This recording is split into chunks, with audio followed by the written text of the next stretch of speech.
얼마 전에 제가 타던 차가 고장이 났는데요. 오래 탔던 차이다 보니까 수리비도 많이 들고 수리를 해도 나중에 또 다른 곳이 고장날 수도 있다고 하더라고요. 그래서 가족을 태워야 하는 차니까 새로 차를 샀습니다. 그런데 오랜만에 신차를 구매하다 보니까 이것저것 옵션이 너무 많아서 고민이 많이 되더라고요. 최소 10년은 탈 생각으로 사는 거라 한번 선택하면 10년을 사용해야 한다는 얘기니까 정말 여기저기 자료를 엄청 찾아보느라 고생했습니다. 그런데 아파트도 마찬가지죠. 분양을 받았는데 선택해야 하는 옵션들이 너무 많아서 고민하시는 분들이 많습니다. 그런데 입주 옵션은 잘못하면 나중에 크게 후회하게 됩니다. 굳이 안 해도 되는데 선택해서 철거 비용이 발생한다거나 선택 안 해서 나중에 따로 하는데 비용이 많이 드는 경우가 그런 경우죠. 신중할 수밖에 없고 고민될 수밖에 없습니다. 그래서 오늘은 아파트 입주할 때 반드시 선택하면 좋을 옵션들과 그렇지 않은 옵션들에 대해 말씀드리려고 합니다. 영상 끝까지 보시면 아파트 옵션 선택으로 인해서 후회하는 일은 조금 줄어드실 거예요. 첫 번째, 발코니 확장. 발코니 확장은 사실 옵션이라고 보기에는 요즘에는 너무 필수적이라 할 수 있는데요. 그래도 비용 때문에 고민하시는 분들도 있을 겁니다. 결론적으로 말씀드리자면 발코니 확장은 필수로 꼭 하시라고 말씀드립니다. 우리가 아파트 모델하우스 가서 볼 수 있는 구조는 대부분 이 발코니를 확장한 크기라서 확장을 안 하게 될 경우에는 훨씬 더 좁아질 수 있고요. 나중에 따로 확장하려고 하면 비용도 많이 들고 바닥, 벽체, 천장 다 뜯어내야 하기 때문에 먼지도 많이 나고 굉장히 번거롭습니다. 그리고 비확장이면 나중에 팔 때도 가격을 더 싸게 팔아야 합니다. 확장이냐 비확장이냐, 그리고 베란다만 확장이냐 방도 확장이냐 등에 따라 가격이 달라지거든요. 예전에는 베란다에 화분 놓고 티테이블 놓고 이런 걸 좋아하시는 분들이 많아서 확장을 안 하는 경우가 많았는데 그런 구축들을 지금 사는 사람들은 대부분 인테리어 하면서 발코니 확장 공사를 다 하고 들어가거든요. 그러니까 발코니 확장은 입주할 때 선택하는 것이 비용도 훨씬 저렴하고 좋습니다. 만약에 나는 작더라도 꼭 발코니가 있었으면 좋겠다 하시면 방 하나 정도 확장하지 않은 걸로 선택하실 수도 있는 거니까요. 가급적이면 거실 발코니는 확장하시는 걸 추천드립니다. 둘째, 시스템 에어컨. 시스템 에어컨은 호불호가 좀 갈리긴 합니다만 저는 하시는 것을 추천드립니다. 시스템 에어컨은 천장에 배관을 다 매립해서 하는 거거든요. 그리고 선택에 따라서 거실하고 방 하나든 두 개든 세 개든 다 하는 거라서 미리 선택하시는 것이 좋습니다. 나중에 따로 하려고 하면 비용도 많이 들고 도배도 다 다시 해야 되고 하는 경우도 발생하거든요. 그리고 아예 시스템 에어컨을 안 하고 나는 따로 에어컨을 살 거다 하시면 안 하셔도 되는데 따로 구매하는 에어컨은 디자인도 예쁘고 하긴 한데 몇 년만 지나도 디자인 트렌드가 달라지고요. 에어컨 안 쓰는 겨울에는 뭐 시원해야 되고 공간도 차지하고 그렇기 때문에 사실 저는 시스템 에어컨이 더 낫다고 보는 편입니다. 그리고 시스템 에어컨을 선택할 때도 거실만 할지 거실과 방 하나만 할지 아니면 거실과 방 3개 다 할지도 선택할 수 있는데요. 거실과 방 3개 다 하는 것이 좋다고 생각합니다만 각자의 사정에 따라 거실과 방 하나만 해도 무방하다고 생각하고요. 다만 거실과 방 하나만 했을 경우에는 나중에 추가로 다른 방에 하려고 하면 배관 문제 등으로 쉽지 않다는 점만 알아두셨으면 좋겠습니다. 반면 시스템 에어컨의 유상 옵션 가격이 너무 비싸게 책정됐다 싶으면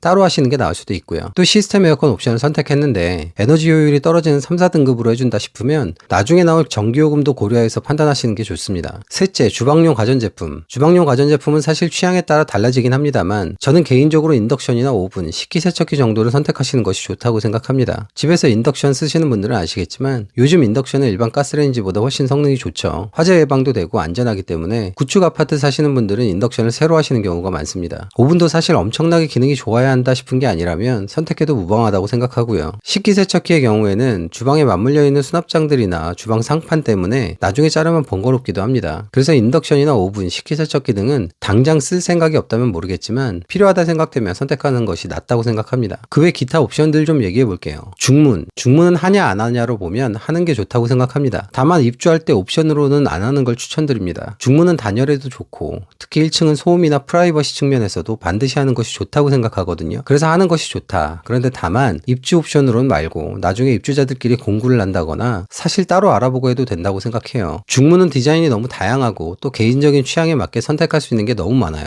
아파트에서 공동으로 하는 건 너무 똑같으니까. 그리고 나중에 따로 설치하는 게 어렵지도 않고 오래 걸리지도 않습니다. 그래서 당장 입주하면서 바로 있어야 한다는 생각이 든다면 하셔도 괜찮고요. 그게 아니라면 굳이 입주 옵션으로는 선택할 필요가 있나 싶어요. 아트월, TV를 놓는 쪽 벽면을 아트월이라고 하죠. 예전에는 사실 선택하는 경우가 많았어요. 고급스럽기도 하고 뭔가 포인트도 되고. 그런데 사실 집을 많이 보러 다니신 분들이나 이사 많이 다니신 분들은 아시겠지만 TV를 놓는 벽면을 아트월로 해서 지정을 해두면 제약사항이 있습니다. 거실 조망이 어느 쪽이 더 확보되느냐에 따라 어느 쪽 조망이 더 마음에 드느냐에 따라서 소파 놓는 면과 TV 놓는 면이 달라질 수도 있거든요. 햇볕이 어느 방향으로 들어오는지에 따라서도 배치를 달리하고 싶을 수도 있고요. 그리고 또 요즘에는 거실에 TV 설치를 안 하는 집들도 많아요. 책장을 배치하거나 TV 없이 여백의 미를 살려서 최소한의 선반과 인테리어만 하는 경우도 많죠. 그러니 아트월은 취향에 따라 선택하시되 반드시 해야 하는 항목은 아니라고 생각합니다. 타일 설치하는 게 비싸기도 하고요.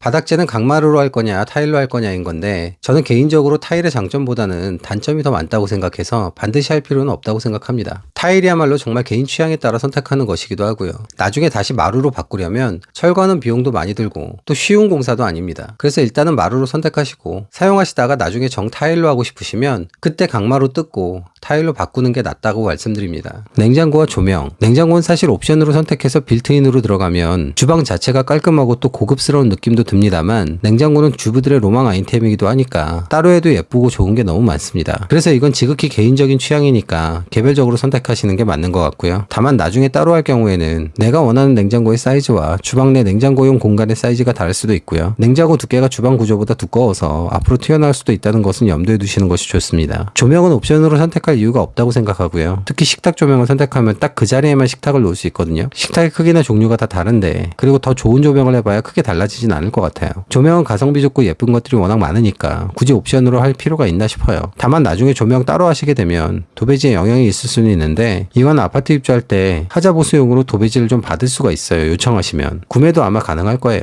그러니 조명은 굳이 옵션으로는 안 해도 된다. 그렇게 말씀드립니다. 마지막으로 주방 상판은 인조 대리석, 엔지니어드 스톤, 세라믹 이런 것들이 가장 많이 쓰이는데 순서대로 점점 비싼 가격이니까 세라믹이 가장 좋긴 합니다. 근데 비싸요. 그리고 기능적으로 상판 위에서 칼질을 했을 때나 음식물에 의한 이염이나 뜨거운 거 올려놓는 거나 이런 부분들은 사실 돈을 크게 들일 만큼 유의미하진 않은 것 같아서 그리고 세라믹은 다 좋은데 모서리 부분이 파손이 잘 된다고도 하고요.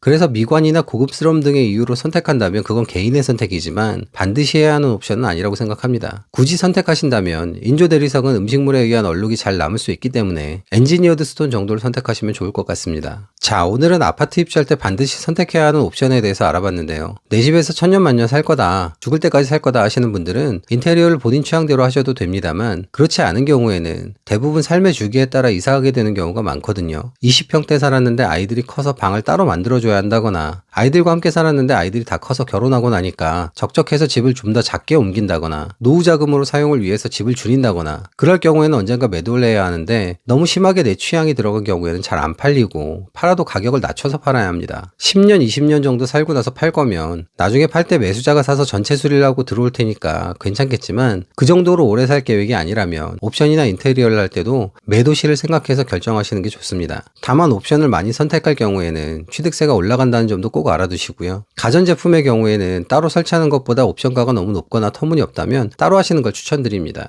사람마다 취향이 다 다르기 때문에 제가 말씀드린 게 모두에게 정답이라고 할 수는 없겠습니다만 집은 거주의 만족도뿐만이 아니라 자산으로의 가치를 늘 생각해야 하기 때문에 옵션을 선택할 때에도 자산 가치로서의 시각도 함께 가져가셨으면 좋겠습니다. 오늘 영상이 도움이 되셨다면 구독과 좋아요를 눌러주시고요. 지금까지 부동산으로 수저 바꾸기 스푼체인지였습니다.